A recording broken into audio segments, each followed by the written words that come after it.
আমার নাম মোহাম্মদ জাকির হোসেন। আমি বনশ্রী, ঢাকা থেকে আসছি।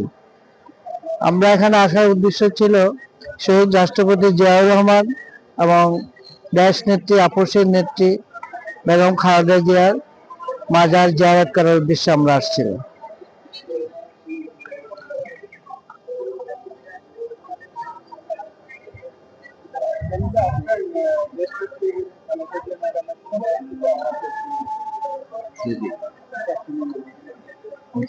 স্মৃতি বলতে না, ওনার আদর্শকে আমরা সম্মান করি।